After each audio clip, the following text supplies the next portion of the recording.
Let's begin. Help Save Our World Speak number 100. Yay, we've reached 100. In modern mega societies or civilizations, the sinister pyramid schemes, conspiracies continue. The pyramid scheme's original design, structures, values, and beliefs and paradigms remain the same.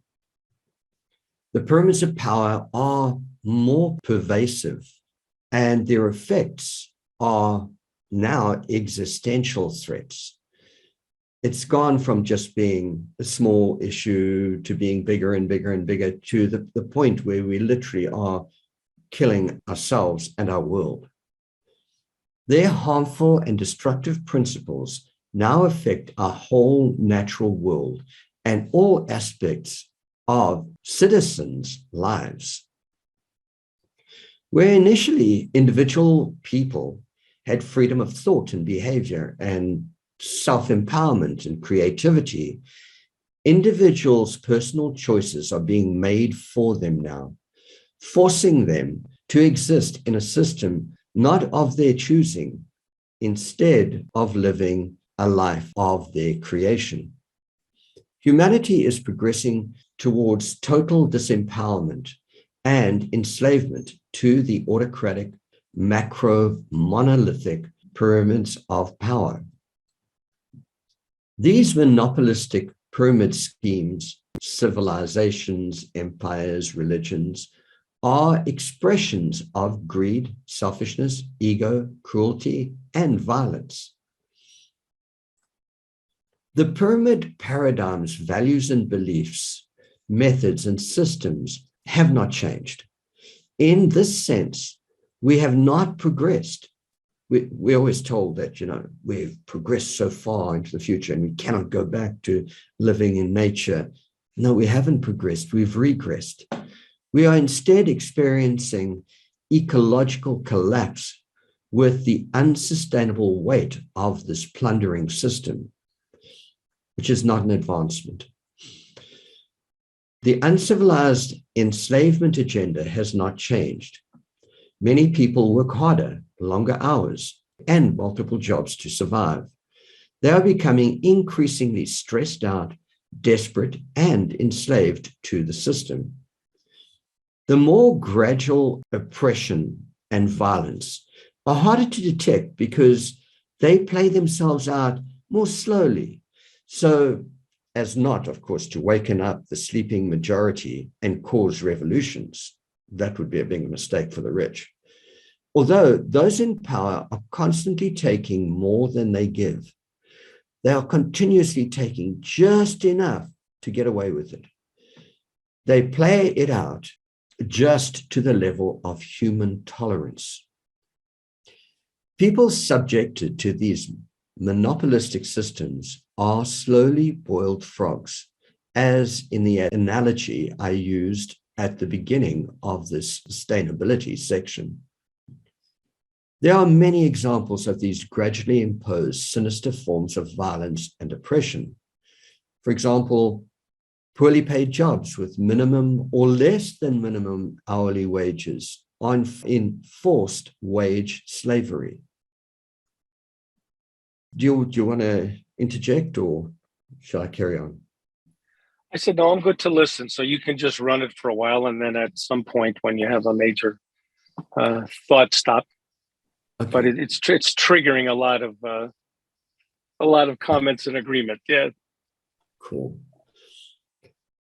Then the forced wealth extraction systems like taxation, inflation, which is actually the devaluation of your buying power. It's called inflation. It's one of those switched terms to give you the illusion of it's getting better, but it's not. It's the reverse of that. It's like devaluation of your buying power. So in other words, more and more has been taken from you. Fines, paid parking, economic collapses, which they put in every so often, sort of. You get to just start to recover and boom, they take it all away from you. And then you just start to, and they take it away from you. Interest on loans. They're continuously taking their share, taking. Surety on loans.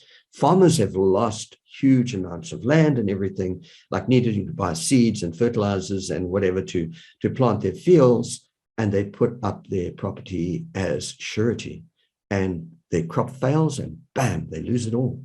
And then they're driven into cities, into the prison labor camps, really.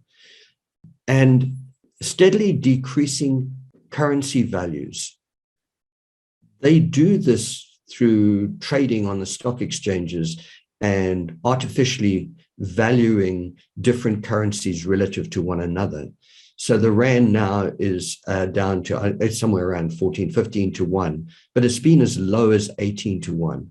So just this artificial sort of devaluation of the currency over a period of time, people are being enslaved. It's horrific. All of these things made worse with stock exchanges, which are the rich man's gambling houses and their way of inflating and deflating to extract more wealth. And then, of course, monopolized monetary systems is a way of extracting wealth from everyone over sort of, depends on the currency, how powerful it is.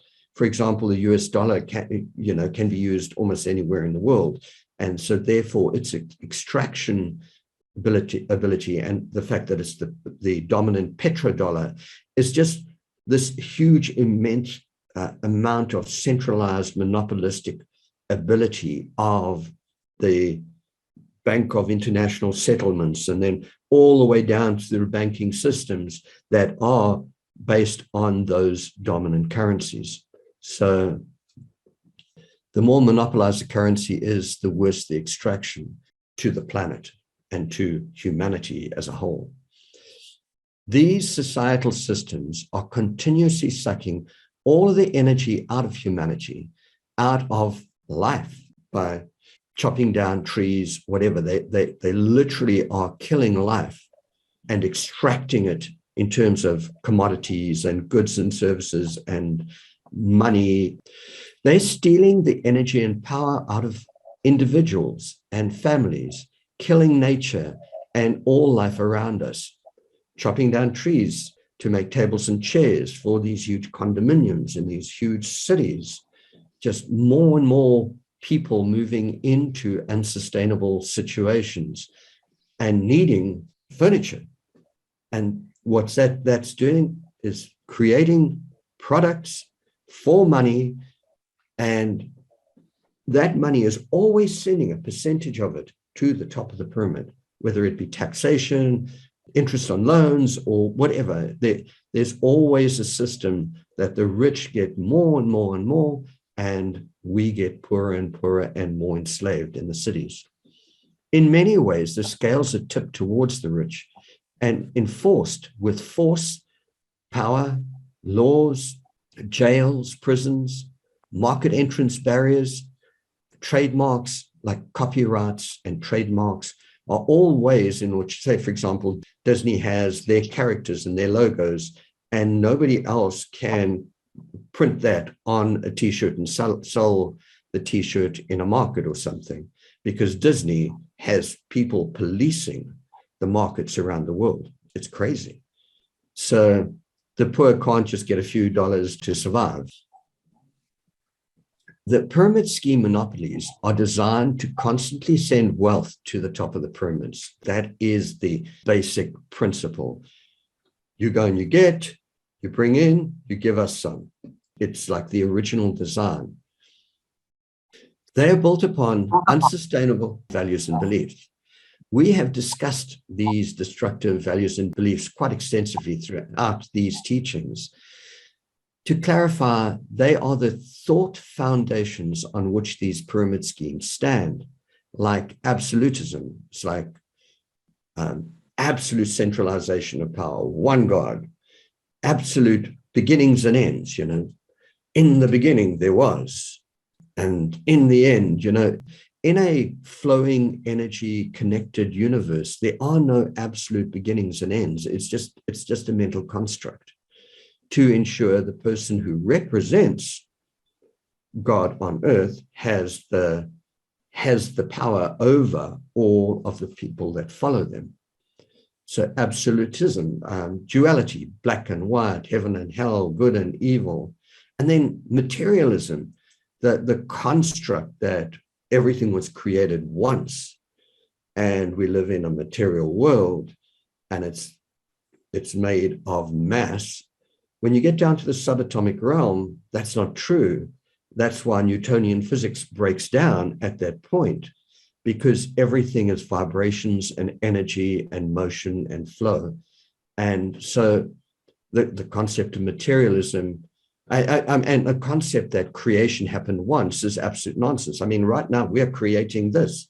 Creation is happening, and we are all active participants in the creation of reality. I mean, I was gardening this morning. I was pulling out, reaping the fruits of what, like avos and carrots and all sorts of things. But I created that by going and planting those seeds, and now I'm reaping the benefit of doing it. That's creation happening. Even just moving the soil, I'm creating a different world by moving the soil. It's crazy. Anyway, so that the idea of it was created once is nonsense. It's just rubbish. The few believe that they have the right to ownership of everything and power over everybody and everything. Centralization of wealth and power, no matter what the cost. They believe that they have to be in totalitarian control. And of course, there can only be one right at the top of the pyramid, the dictator or whoever that may be. It could be the Pope, it could be Moses, it could be whoever is at the top of that political religious system. In such a system, there can be only one omnipotent or powerful, omniscient, all-seeing, creative everything, one God, represented by one authoritarian human male ruler of it all.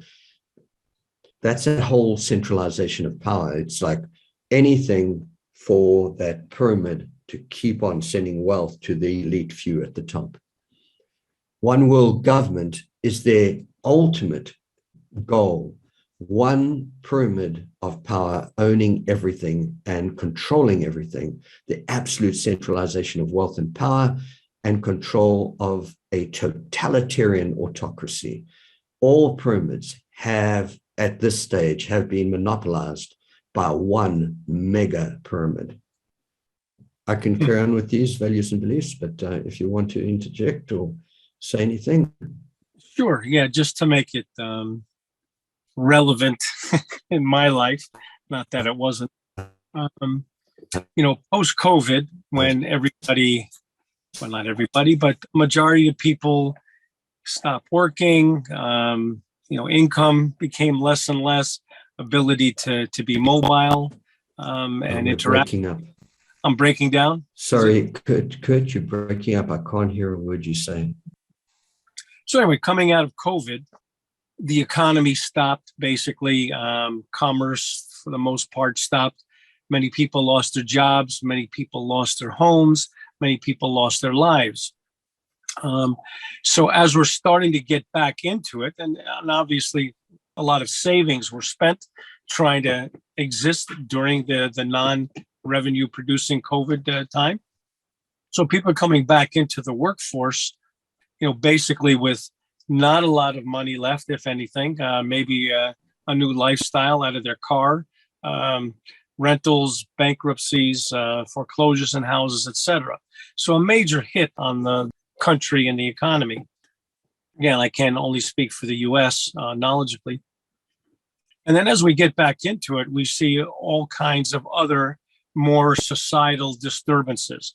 Certainly the January 6th attempted coup in Washington was just another add-on to the chaos that was going on in society and politics.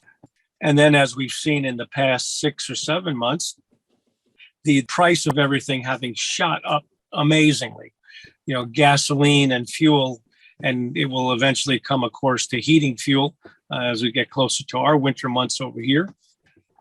It's just making it harder and harder for people to live. Meanwhile, these pyramid companies, these monopolies, are making the best profits that they've ever had. And you wonder, in times of distress like this, how they could be doing that and how greedy they have to be in order to feed their shareholders in times of distress. And it's more siphoning the money out of the people that don't have it. And if in my supermarkets nearby here, I don't buy a lot of stuff from them, but the prices are outrageous. And I've seen $7.29 for a loaf of bread. I haven't been watching. I've been buying this particular bread for a number of years now, and it's more than double what I was paying just back last fall or September, October time. And as I look at it, it's just more siphoning of the means of survival out of the people that don't have it. And then it came to me yesterday that there's a particular Senate race happening in Nevada, and they're pushing this as, if we don't win this, then the Democrats lose the Senate, which would be, in my mind, in many people's mind, a horrific event. And this particular candidate is saying, we don't take from big corporations and big donors, so we need the little donations. Meanwhile, Mitch McConnell has put in $18 million against me in my race here. And we're going, well, if you don't take from big corporations, the little people don't have the money to put into political contributions anymore. They're trying to buy their bread and their milk and their tissue and whatever else are their staples for the day.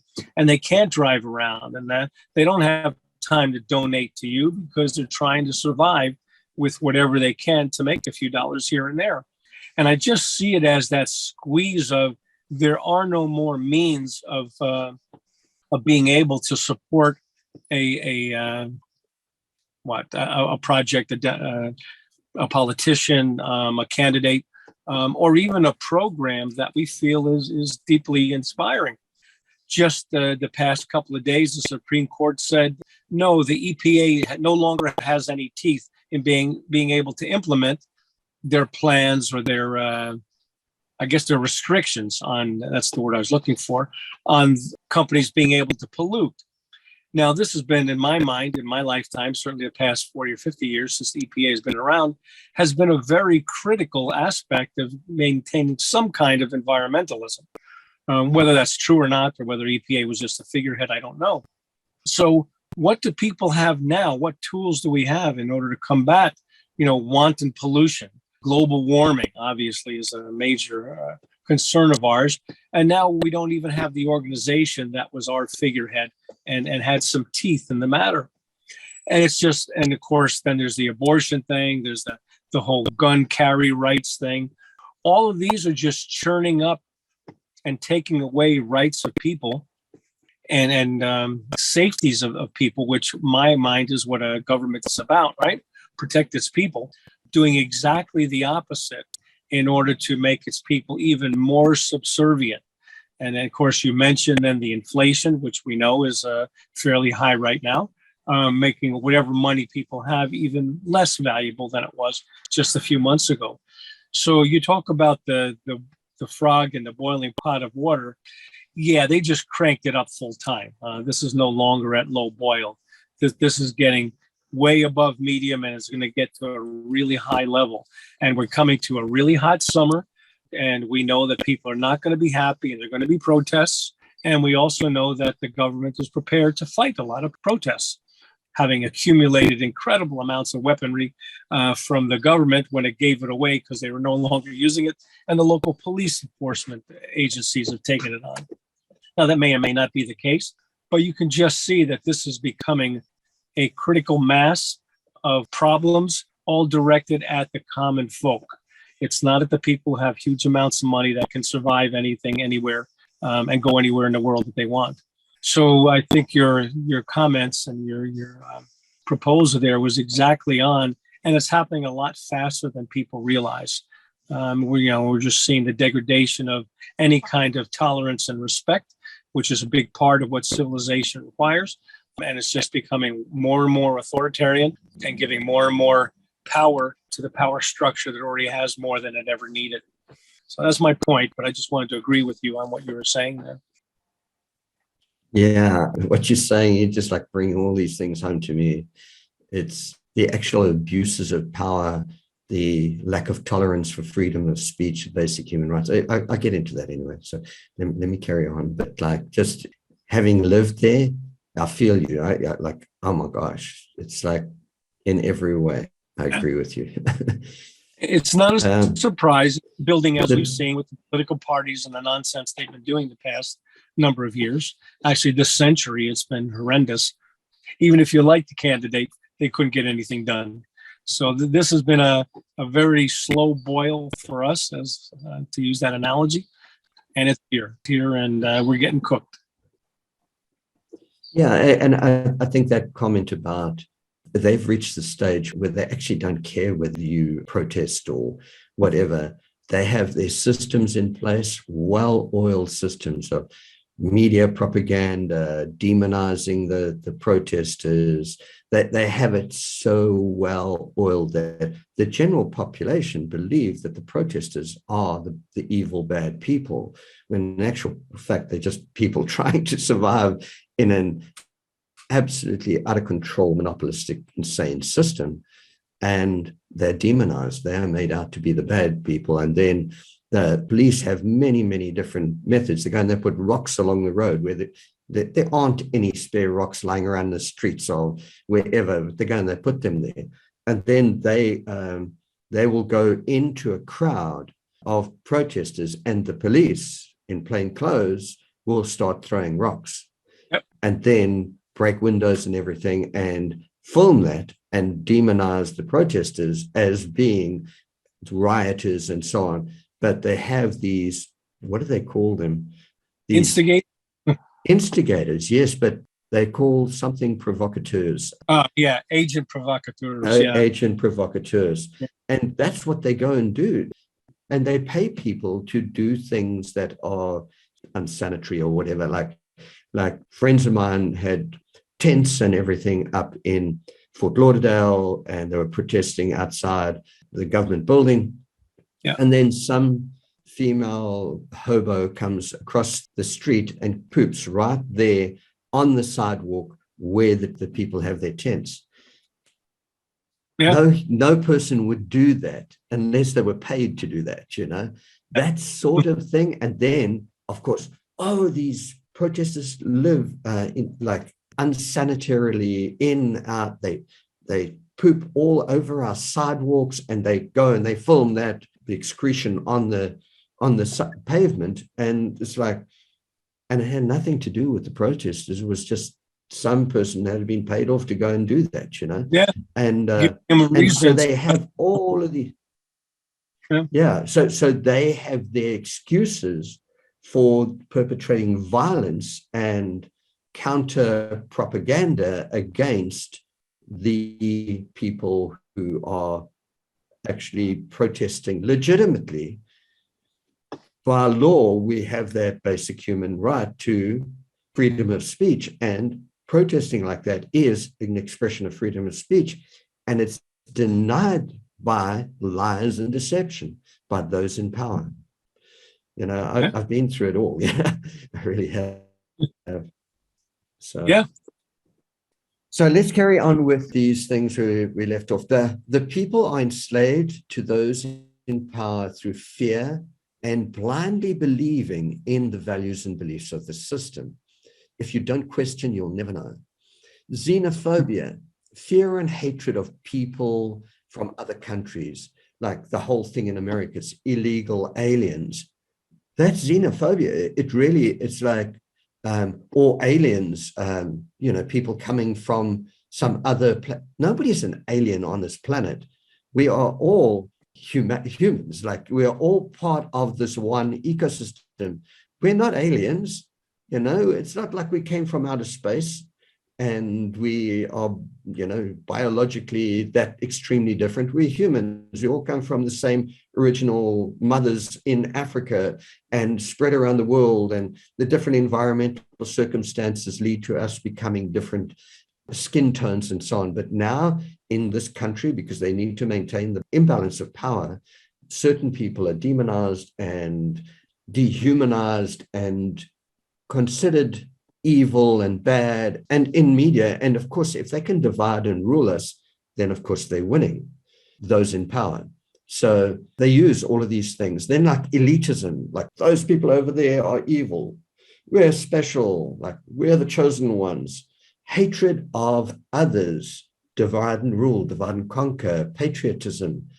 This divisiveness over time resulted in establishing the perception of that the us and them. And of course, that results in segregation, divisiveness. And of course, racism is an expression of that segregation. As we know in South Africa, it was, these are white man's toilets and those are nie blankes nie, or black people's toilets, And that segregation was the racism between whites and blacks. And of course, it originates from the actual religions, from that destructive belief system. In the case of that particular thing in South Africa, the dominant Afrikaner group was to a greater extent part of the Nederduitse Gereformeerde Kerk, which is the post-Dutch Reformed Church, and the belief that they were special and they were chosen as that group of people and everyone else was inferior to that group. So it stems way back from the religions, is what I'm saying. They are constantly destroying our relationships and our cooperation with one another and all life, destroying our universal oneness and the oneness of all life and Mother Nature. We are all ultimately electromagnetic patterns of electromagnetic vibrations combined together to form the structure of our physical being and who we are. And everything's about motion and change. And there is this oneness. You can't exist of the universe, of course, that you are part of. You can't exist out of the nature of planet Earth, which we are part of. There's temperatures and there's pressures and there's environmental factors and food and whatever. Without being one with Mother Nature and the ecosystem, we don't exist. When an awakened, well-informed person with natural wisdom, insightful perspectives, and enlightened eyes looked at these values and beliefs, they can immediately see that they are illogical, like irrational, and even outright nonsense. There is a consistent application of these destructive ways of thinking by the rich, their governments, and their law enforcers, as I experienced in uncivilized American society, with them constantly imposing added violence, repeatedly infringing on fundamental human rights to land, food, water, knowledge, as well as basic civil rights like freedom of speech, which I've just discussed. Violence against people of different skin colors and people from other countries and so on, they were paid extremely poor wages and kept in that enslavement system. Even worse is the compassionless criminalization of poverty. The system drives enslaved people harder and harder for more and more from them, while giving them less and less. And that's all those things about inflation and salaries not keeping up with the rate of inflation and so on. These combined with the destruction of relationships make life within these civilizations unbearable. I've actually lived through that. I've actually put myself in those situations. And also at stages when I could afford it and so on, I went out helping Food Not Bombs and different community help things, and was involved with speaking to homeless people and so on. And the horrors is just unbelievable. And the police violence on the poor, oh my gosh, just insane. And of course, I actually lived in my own vehicle, sleeping behind buildings and so on. And the police violence against me was absolutely incredible. It's just like you don't know it until you experience it and you live it. Anyway, so yeah, you want to say something there? No, I'm in agreement with it all.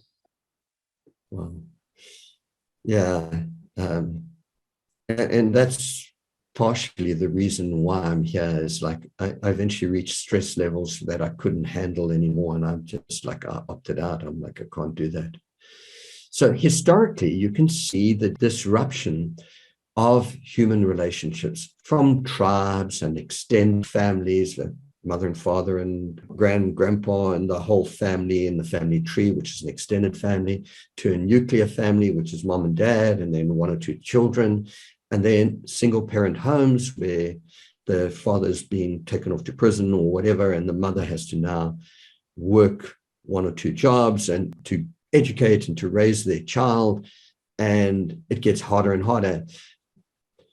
To survival as individuals on the streets, being homeless, starving, and subjected to the elements, like the things I've seen, because when you like are in that situation, you begin to see the people freezing, sleeping on cardboard, curled up in entranceways to buildings on cold cement, and starving. And it's horrific when you start to like really have an intimate connection to it. Oh my gosh, it's painful to see. It's painful to experience, and not being able to help somebody, that's like, to me, like the worst pain of all. Historically, you can see these individuals or groups of marginalized people might break laws in their battle for survival, selling weed or drugs or whatever, resulting in police violence on individuals. Death is so often happens where police just kill people just because they can, and put people in jail for any reason they can. Like the kids would go down and play volleyball on the beach on Fort Lauderdale Beach, and the police would come with their dogs, sniffer dogs, and smell the weed and go and throw these kids in prison just because they had a different color skin, you know. To me, just like insanity. And further disintegration of communities and families. It's just, once somebody is thrown into prison, what happens to their family? Where there was some income, whether it was selling weed or whatever it was, being able to feed their children and so on. Now you take that male, or whoever it is, but generally it is the males that get now put in prison. What happens to the women and children that are left behind?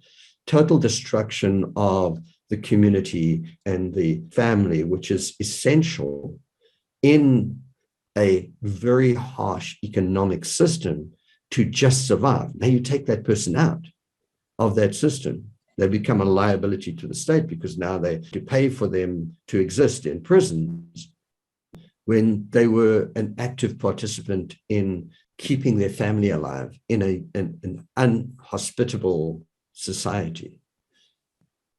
Then adding insult to injury and to the injustice of the society, while they are in confinement, they are subjected to religious indoctrination. And of course, that's that whole value and belief system, which is made things so impossible for them. Now they indoctrinated into it so that they become conformists within the pyramid scheme system. And the whole reason is to enforce the enslavement to the power-based systems, which are designed for the benefit of the few. It's like, really? I mean, how horrific is that? The warmonger's plan is divide and rule, divide and conquer, us against them, demonizing the enemy, kill or be killed, is maintained and perpetuated by governments and the war machines or war profiteering corporations. I just think of the banana wars and Hawaii land and pineapple and all of these big corporations that have moved into like indigenous cultural regions and bought up all the land and produced all the pineapples or all the sugarcane, like here in Natal. And very few benefit from that. And the majority of people are just existing in cities and not on the land anymore because the land has been taken by these mega corporations. And that is enforced with systems of violence, destruction, pillaging, and daylight robbery. Taking by force is robbery, and violence is robbery. And is their solution to everything, like the military-industrial complex, which only exists based on these predispositions, the ones that I've gone over with you. They are taking what they want by force, no matter what the consequences, as seen in their poisoning and killing competing life forms with their unsustainable monoculture, farming, and war against nature. It really is. It's like, we've got to get rid of weeds because weeds are like our enemy. And it's a derogatory term used for another plant that grows, which is like essential or natural in that region, which actually provides certain nutrients in the soil. It gives the bees pollen and blah, blah, blah, blah. And yet not weeds, we've got to get rid of them. So it's a war against weeds. It's a war against rodents, a war against birds that might eat our food. It's a war against monkeys. It's a war. It's like a hateful system. It only exists because they're trying to maintain an imbalance of nature. If there was biodiversity, there would not be these overpopulations of these different things.